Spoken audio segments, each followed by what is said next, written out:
history, one of the most brutal wars between two religions stands as the Crusade.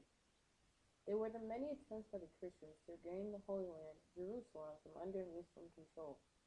Over 200 years of unstable peace and bloody battles would ultimately end in bitter defeat for the Christians and the loss of any foothold in the Holy Land.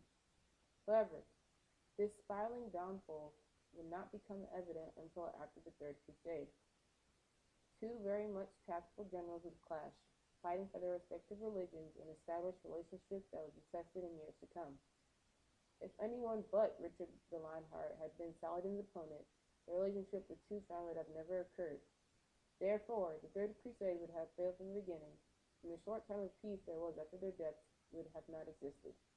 Muslims, the followers of Islam, and Christians, the followers of Christianity, would not be fighting over the Holy Land unless it had some kind of significance in their faith. To the Muslims, Jerusalem is the site where Muhammad, the prophet of God, ascended into heaven.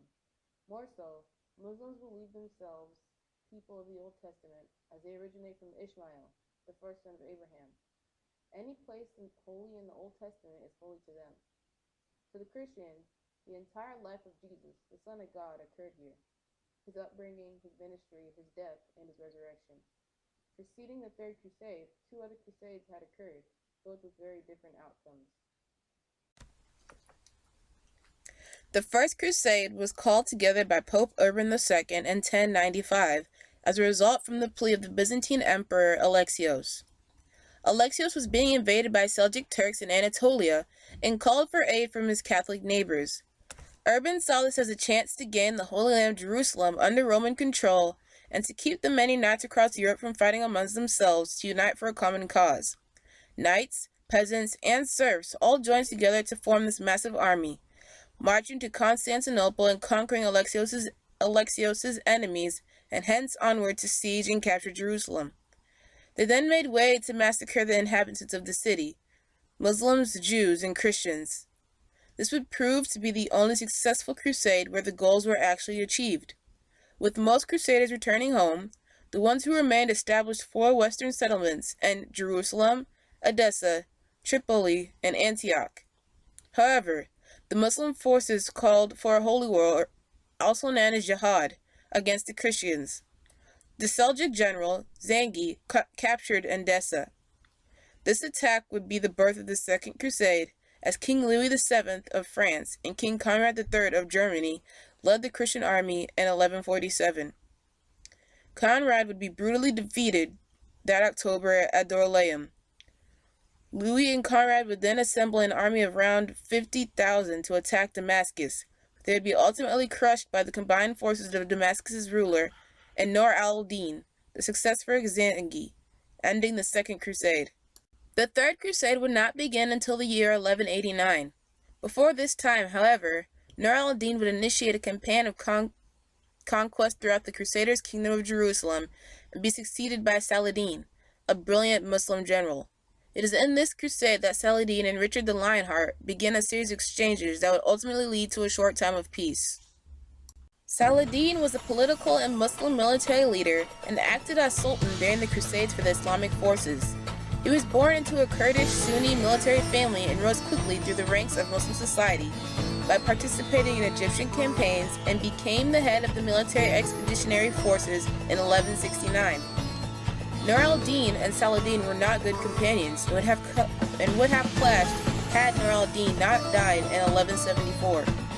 Using Egypt's wealth, Saladin's main objective was to eradicate Latin political and military control in the Middle East, but Richard the Lionheart stood in his way and slowed his progress. Richard was the third son of Henry II and Eleanor of Aquitaine.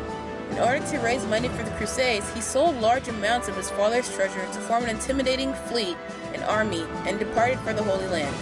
Stopping in Sicily to take care of some business, Richard joined the crusade on June 8, 1191, after conquering Cyprus on his way there. In July, the siege of Acre would occur. After months of attacking and weakening the forces in Acre, Saladin managed to fight his way into the city on February 13th.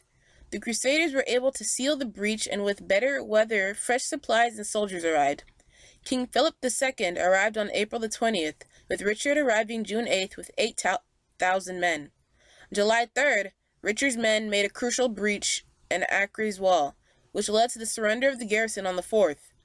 Richard rejected the terms of the offer, and after a major battle on July 11th, the garrison surrendered and were accepted by the Crusaders.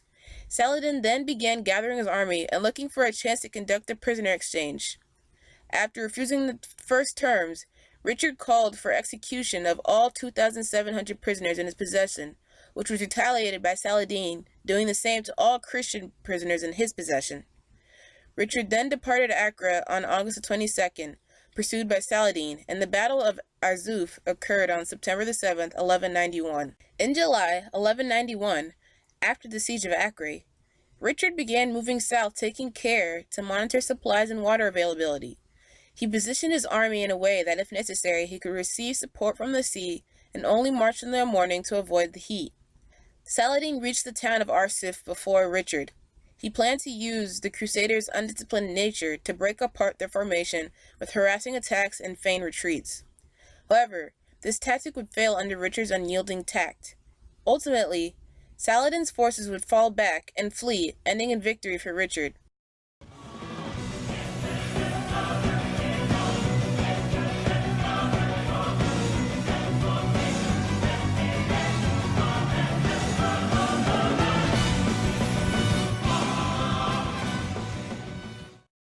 By nighttime, Richard called off the pursuit of the enemy and continued to lead the captured Ayyubid camp. During Richard's time in the Middle East, a relationship formed between the two, almost like a contest to see who could be the most chivalrous.